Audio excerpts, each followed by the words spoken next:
Good morning, Panthers, and happy Monday. Mr. Wanish here. Hope everyone had a good weekend.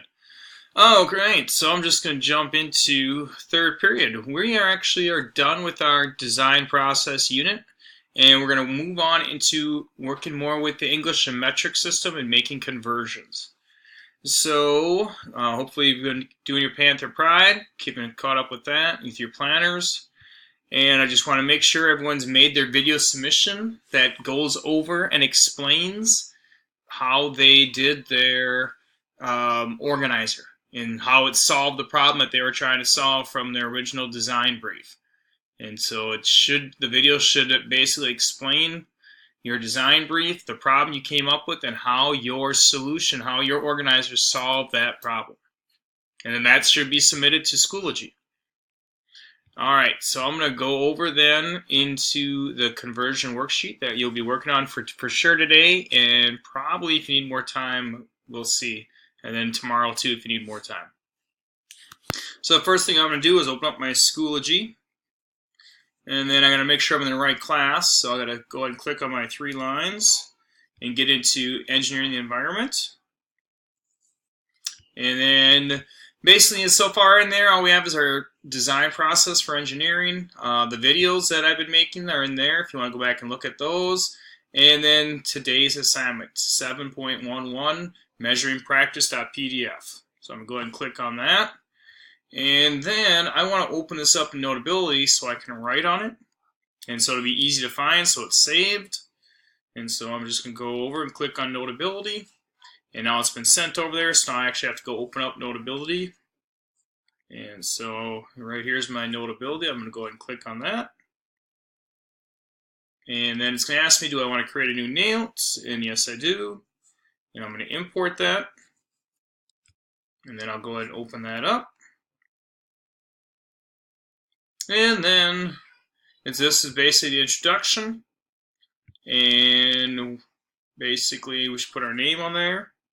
So I'm going to just go ahead and write that in. If you want to type it, you can switch over to the T. That'll let you type. For those that aren't familiar with Notability, hopefully by now most everyone is. You can always zoom in if you need to write in smaller areas. So I'm going to go ahead and scroll down by taking 2 fingers and sliding, pushing everything up. Otherwise, you can just hit the finger here and use 1 finger. That'll work too. So basically it's saying right now we're going to divide inches and we're going to do that by dividing by 12. And so we're changing our inches into decimals. And so 1 divided by 12, and of course I don't have a calculator on me. So 1 divided by 12 equals 0.083. So I'll go back to my Notability and I'll type that in. Actually, no, I will not. It's going to be easier for me just to write it. Just zoom in, 0.083, zoom back out. And so basically that's what you're doing for this part. You're just taking each of these numbers, 2 divided by 12, 3 divided by 12, and writing down to the nearest 3 decimals.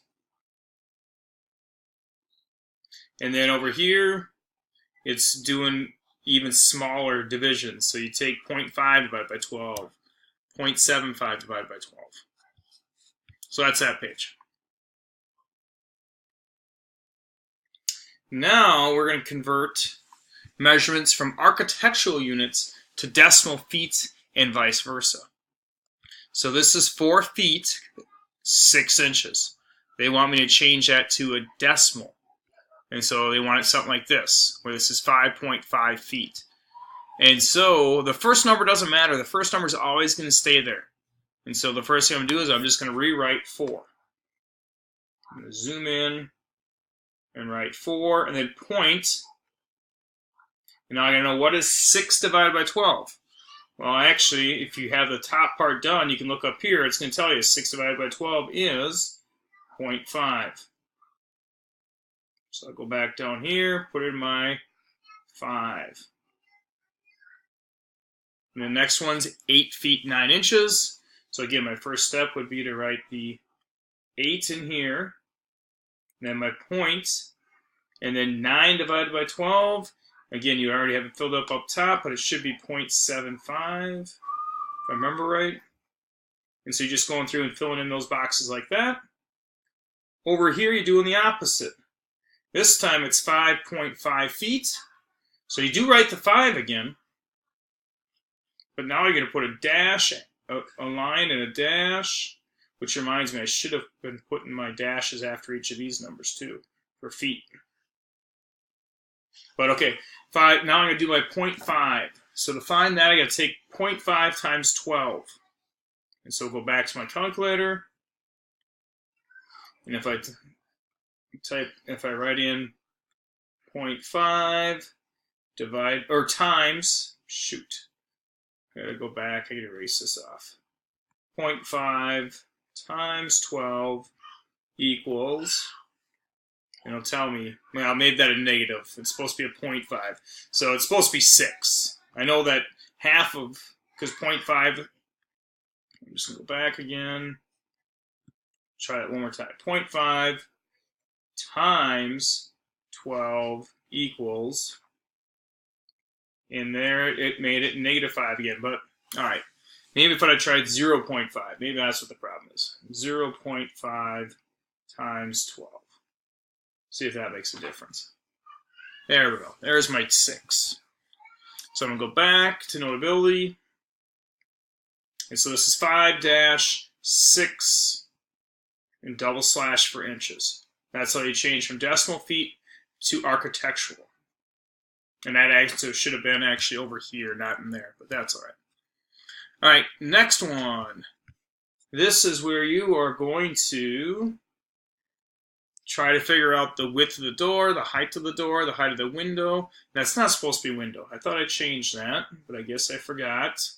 So we'll just get rid of those completely. We'll cross those two out. Height of window, done. Width of window, done. Since we don't have any windows in the classroom. Length of wall. That's going to be pretty long. Really, you can just do the length of the floor, though. Either way is fine.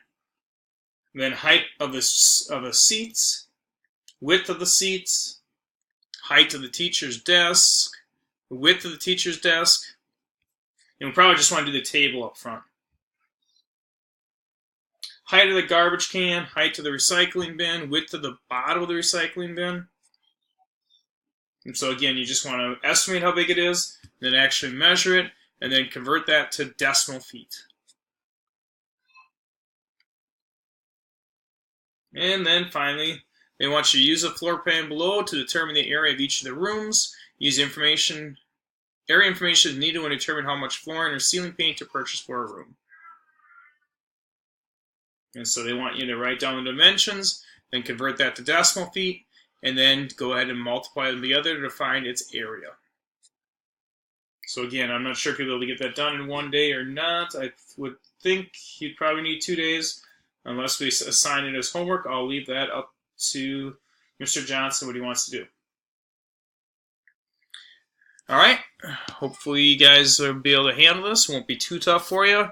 You know, obviously, if we're not seeing a lot of assignments turned in, I'm knowing you're going to need an extra day and probably more information. Always feel free to email me if you're having trouble so I can see if I can help you out. All right, have a good day. I'll talk to you tomorrow.